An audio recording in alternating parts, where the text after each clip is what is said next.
Hey everybody, welcome back. um, all you millions. I kind of want to talk about something that happened today. I still plan to give you an update on how the U of M visit from October 12th went, but I kind of want to organize my thoughts a little bit more so it's not quite as rambling. But this is going to be more of a rambly video again. I'm used to the pain in my back being on my lower left side. I mean, like my whole back aches, but the central location of it is the left, and then into my hip and stuff. And I believe I told you in my last video that um I went to urgent care one of the mornings. Like, I woke up and my left leg was entirely locked up and it wouldn't work at all. I couldn't move it.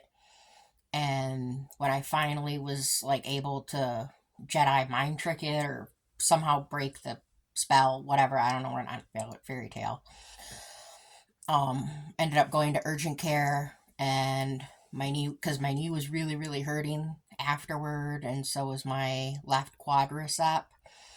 And the doctor there had told me, um, well, you're a very big girl, and pain is, to be expected with that.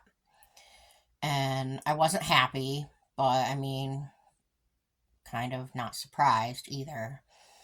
And I explained to him that yes, I was aware of that. I am aware that, like, for every pound over like a certain your ideal weight or whatever, I don't know what it is, but for every pound over what you're supposed to weigh, it's actually putting like an extra 10 pounds of pressure or something on your knee.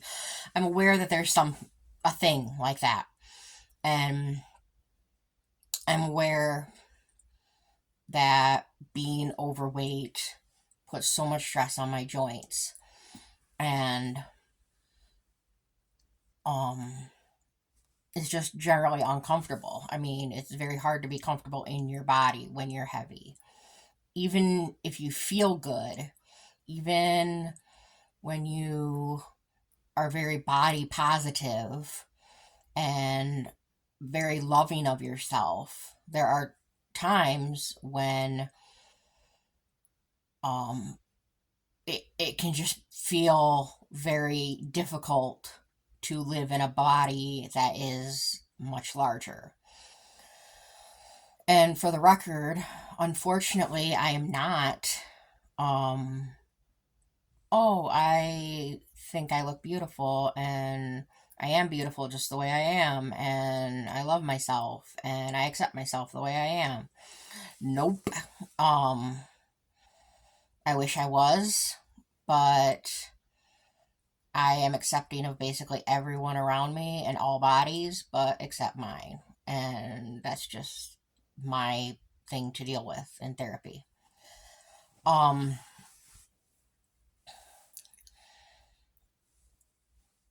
so for the past few weeks, I have had these really, well, okay, sorry. Back to the doctor.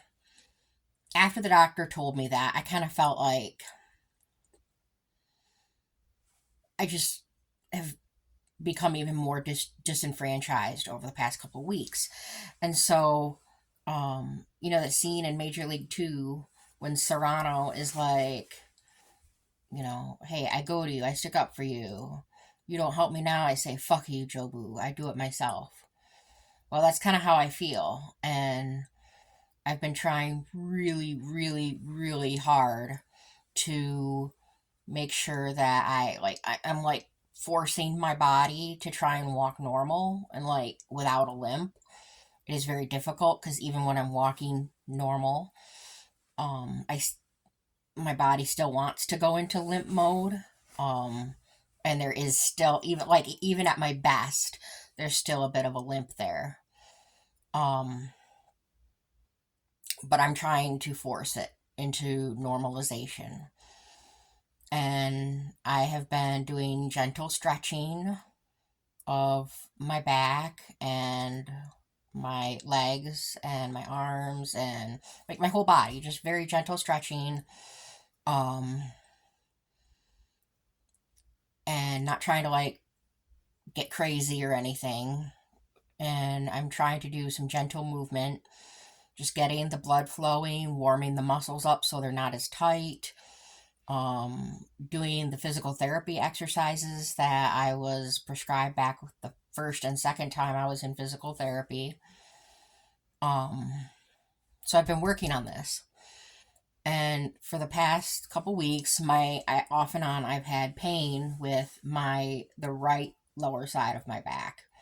Um, and last week there was a day, no, just this past Monday, I was like, "Hey, Eric, I know it's Monday. I know it's like one of our busiest days, but I need to go home early if that's at all possible." And eventually, several, and I didn't bug him or whine about it, and because I was like, whatever, he was like, yeah, you know what, we got it under control. You can head out if, you get home and get rest your back. Yes, I'm wearing a Christmas shirt. Um, it's like a nightgown, like a t-shirt nightgown. And when I got home from urgent care today, I just wanted to be super comfortable. So I put this on. Um, anyway, so I went to urgent care today because I was having really, really, really bad pains in the back of my right lower back again. And they were super bad. Like, I would move, like, take a step backward from the counter, and suddenly it'd be like, ah! Like, someone was stabbing my muscle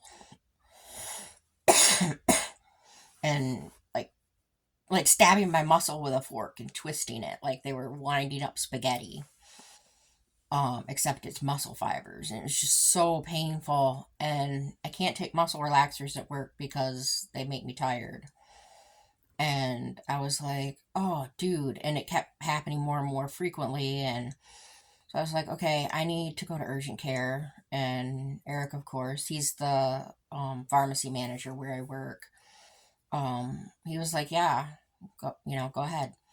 And so I went to urgent care, and it happened to be the same fucking doctor who saw me for my knee. And guess what? Today he told me, well, I don't know what the problem is without seeing it. And I was like, well, I can tell you that, I mean, I have the radiologist's report downloaded on my phone from the patient portal. I'm like, I can tell you that this is herniated, what degrees. I can, um, I can tell you that the radiologist reported severe foraminal narrowing on both sides. There's other stuff. There's a sac of fluid. And he was like, well, and I was like, do you want to see it? And he's like, no, no, I don't need to see that. And I'm like, it's not like I typed it up myself.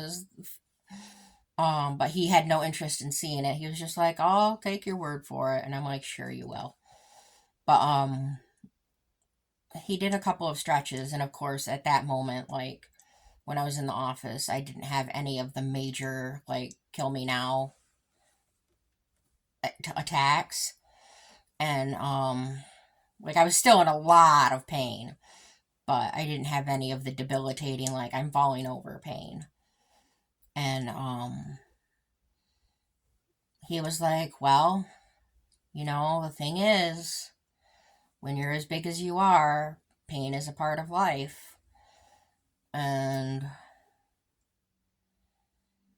and I was already crying from pain and frustration.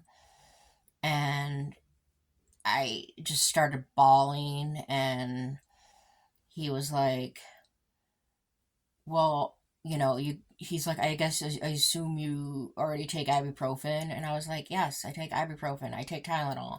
I took 8 milligrams of tizanidine last night. My back should not be spasming this badly. Um, and he was like, well, he, I guess I could prescribe some pain reliever, like, so we could get into the Norco family.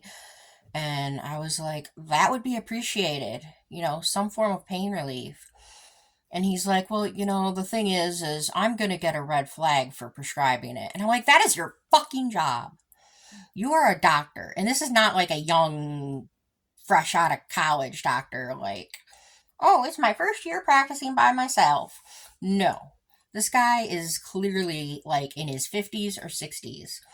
Um, he has been a doctor for at least 20 years, you can tell. And when you are in healthcare, I don't care what position you play, but especially for doctors, your job is to take care of people who are sick, who are injured, who are hurting, not to make them feel bad about things they already feel bad about, and not to shame them because they don't want to live in pain and suffering every single day. So, yeah, then he comes out with, well, another thing to consider is that you probably need physical therapy. And I'm like, yeah, I know, dipshit. And I'm waiting to hear back from neurosurgery. But yeah, I'm aware I'm probably going to have to go through physical therapy. And I had told him and showed him the exercises I was doing and the stretches I had been doing. But I don't like it. Maybe he didn't believe me. But what he said, the kicker was, it's like, another thing to consider is that, women are able to have back pains at any time in their menstrual cycle.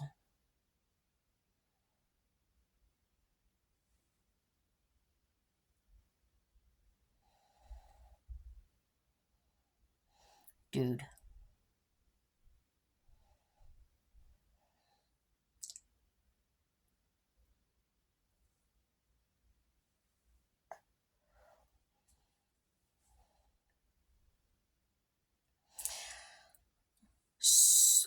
I mean,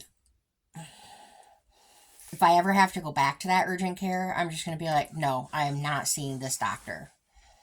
Um, he did end up prescribing, um, I think he said 10 Norco, 5325. Um, and he's like, but you got to use it really sparingly and break them in half if you can. And I'm like, no fucking shit, okay?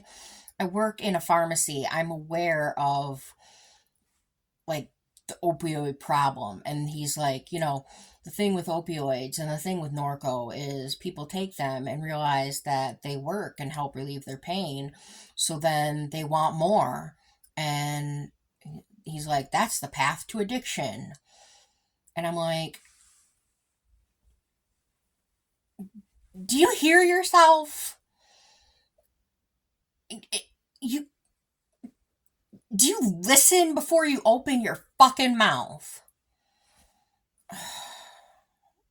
Just anyway, I left and sat in the car crying for a long time.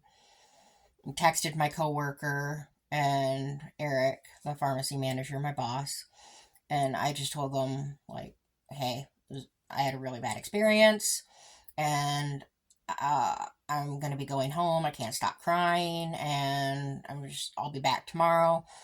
And the doctor did say he would send in the 10 Norco to my work, but also that um he wasn't sure if my insurance would cover it and blah blah blah. And I should focus on taking the tizanidine. And we did discuss the fact that the tizanidine makes me very, very tired. So if I take some, it's like I have to be able to sleep. So basically, it was a useless trip. Um, and he once again recommended that I lose weight and try yoga.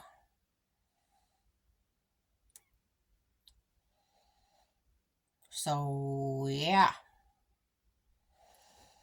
For any healthcare workers out there, I don't know.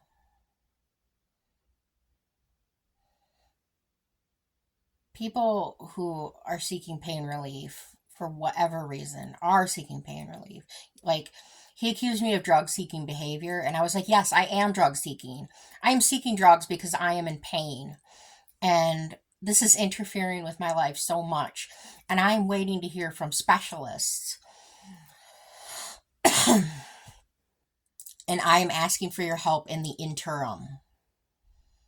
And I don't need to be judged and told that it's my fault. And if only I could do better, be better, or be male, you know? So, yeah, it was a bad experience with the same guy, and it was a really rough day. And he was like, well, your best bet for managing it is to continue with your tizanidine. And I was like, yeah, okay. So after I finished crying in the parking lot, I drove home, talked to my husband for a bit, started crying again, sobbing. Um, took 2 muscle relaxers. My prescription is for 4 milligrams of tizanidine, take 1 to 2 PRN. And so I took 2, and of course, it made me like pass out for a while. So I will be later doing an episode video about my experience, my trip and experience down at U of M. Um, from the 12th. I just haven't gotten around to it yet. I've been busy, tired, and lazy. Like, so much of the time that I'm not at work, I spend trying to recharge to be at work. So, anyway, yeah, that's where we're at with that.